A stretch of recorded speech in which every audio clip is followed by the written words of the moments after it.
അടുത്ത നിയമസഭാ തിരഞ്ഞെടുപ്പിലും ഇടതുപക്ഷം ജയിക്കും. രാഷ്ട്രീയ നിരീക്ഷണവുമായി അഖിൽ മാരാർ രംഗത്ത്. അഖിലിന്റെ വാക്കുകൾ ഇങ്ങനെ: അടുത്ത നിയമസഭാ തിരഞ്ഞെടുപ്പിലും ഇടതുപക്ഷം ജയിക്കും. കാരണം അത്രയേറെ ചിന്താശേഷിയില്ലാത്ത ഒരു പ്രതിപക്ഷമാണ് നമുക്കുള്ളത്. എങ്ങനെയാണ് കമ്മ്യൂണിസ്റ്റ് പാർട്ടി വീണ്ടും അധികാരത്തിൽ എത്തുന്നതെന്ന് ഞാൻ പറയാം. നിലവിൽ വലിയ ഭരണവിരുദ്ധ വികാരമാണ് പിണറായി സർക്കാരിലുള്ളത്. ഏതാണ്ട് ഇതുപോലെയായിരുന്നു 2016 മുതൽ 2020 വരെയും. എന്നാൽ കോവിഡ് വന്നു, സാഹചര്യം മാറി, ജനം എല്ലാം മറന്നു. പിണറായി പുണ്യാളനായി. 750 കോടി കയ്യിലുണ്ടായിട്ടും നിരവധി ഓഫറുകൾ ലഭിച്ചിട്ടും നാളിതുവരെ വയനാട്ടിലെ ദുരിതബാധിതർക്ക് വേണ്ടി ഈ സർക്കാർ ഒന്നും ചെയ്തിട്ടില്ല. എന്തുകൊണ്ടാണ് ആ മനുഷ്യരെ ഇങ്ങനെ വലിക്കുന്നത്? എവിടെയാണ് പാർട്ടിയുടെ ബുദ്ധി? 2025 പകുതിക്ക് ശേഷം വയനാട്ടിൽ കാര്യങ്ങൾ ചെയ്തു തുടങ്ങും. 2026 മാർച്ച് മാസത്തോടെ കാര്യങ്ങൾ പൂർത്തിയാക്കും. അതോടെ പാവങ്ങളുടെ കണ്ണീരുപ്പിയ പിണറായി മഹാനായി മാറും. ഏകദേശം ഈ വർഷം അവസാനത്തോടെ ദേശീയപാത വികസനം കേന്ദ്രം പൂർത്തിയാക്കും. PR ആശാനായ മരുമകൻ മന്ത്രി സകല പെരിങ്ങോടന്മാരെയും വെച്ച് നാട് മുഴുവൻ പാടി അറിയിക്കും ഇടത് സർക്കാരിന്റെ നേട്ടം. വയനാടിന് വേണ്ടി നല്ലത് ചെയ്ത സർക്കാരിനെ എതിർക്കാൻ കോൺഗ്രസിന് കഴിയുമോ? ഇല്ല. നാഷണൽ ഹൈവേ മോദിയുടെയും നിതിൻ ഗഡ്കരിയുടെയും ഇച്ഛാശക്തിയുടെ വിജയമാണെന്ന് കോൺഗ്രസിന് പറയാൻ പറ്റുമോ? അതുമില്ല. പെൻഷൻ പ്രശ്നങ്ങൾ പരിഹരിക്കും.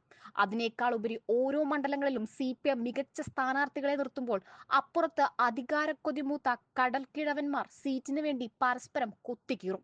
ജയിച്ചാൽ മുഖ്യമന്ത്രിയാവണമെന്ന മനസ്സിൽ ആഗ്രഹമുള്ള ഓരോരുത്തരും പാർട്ടിയിലെ തന്റെ എതിരാളികളെ തോൽപ്പിക്കാൻ കൂടുതൽ ആഗ്രഹിക്കും. ഇന്നലകളിൽ കോൺഗ്രസിന് വോട്ട് ചെയ്ത പലരും മരണപ്പെട്ടു പോകുമ്പോൾ പുതിയ തലമുറയെ ഒരു രീതിയിൽ ഈ പാർട്ടി ആകർഷിക്കുന്നില്ല.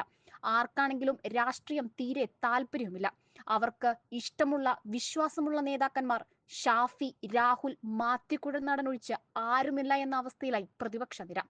അതിനേക്കാൾ ഉപരി ഇടതുപക്ഷത്തെ വീണ്ടും അധികാരത്തിലെത്തിച്ച നശിപ്പിക്കാനും അധികാരത്തിൽ നിന്നും കോൺഗ്രസിനെ മാറ്റി നശിപ്പിക്കാനും ചാണക്യതന്ത്രങ്ങൾ BJPയിലും ഒരുങ്ങുന്നു. അതുകൊണ്ട് എത്രയും വേഗം പാർട്ടിയെ ചടുലമാക്കൂ. പഞ്ചായത്ത് തിരഞ്ഞെടുപ്പിൽ മത്സരിക്കേണ്ട സ്ഥാനാർത്ഥിയെ 6 മാസം മുൻപ് തീരുമാനിക്കണം. അയാൾക്ക് എല്ലാ വാർഡിലും 100 വീടുകളിൽ നിന്ന് 150 രൂപ മാസം നൽകണം. 15,000 രൂപ മാസം ലഭിക്കുന്ന ഈ നിയുക്ത സ്ഥാനാർത്ഥി പൂർണ്ണസമയം പാർട്ടിക്ക് വേണ്ടിയും നാട്ടിലെ ജനങ്ങൾക്ക് വേണ്ടിയും പ്രവർത്തിക്കുക. പഞ്ചായത്തിലെ ക്രമക്കേടുകൾ കണ്ടെത്തി പൊതുമധ്യത്തിലെത്തിക്കുക. പാർട്ടി അത് ഏറ്റെടുക്കുക. വിശ്വാസമുള്ള ഒരുവൻ വിചാരിച്ചാൽ രാഷ്ട്രീയം നോക്കാതെ ജനം അവന്റെ കൂടെ നിൽക്കും. ഓരോ വാർഡും പിടിച്ചെടുത്താൽ പഞ്ചായത്ത്, നിയമസഭ പതിയെ കൂടെ വരും. നാളെ മുതൽ ഈ സർക്കാരിന്റെ ചെയ്തികളെ ചർച്ചയാക്കുക. വയനാട്ടിലെ ജനങ്ങൾക്ക് അർഹമായ നീതി എത്രയും പെട്ടെന്ന് നേടിക്കൊടുക്കുക. സർക്കാർ ചെയ്തതല്ല എന്നും പ്രതിപക്ഷം നേടിക്കൊടുത്തതാണ് എന്നും സമൂഹത്തെ ബോധ്യപ്പെടുത്തുക. കേന്ദ്ര പദ്ധതികൾ അഭിമാനത്തോടെ പിണറായി വിജയന്റെ അല്ല എന്ന് കോൺഗ്രസിന്റെ നേതാക്കൾക്ക് പറയാൻ കഴിയണം.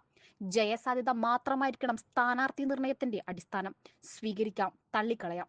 ഇടതുപക്ഷം നിലനിൽക്കാനും ഈ നാടിന് ഗുണമുണ്ടാകുവാനും ഭരണം മാറുന്നതാണ് നല്ലത്.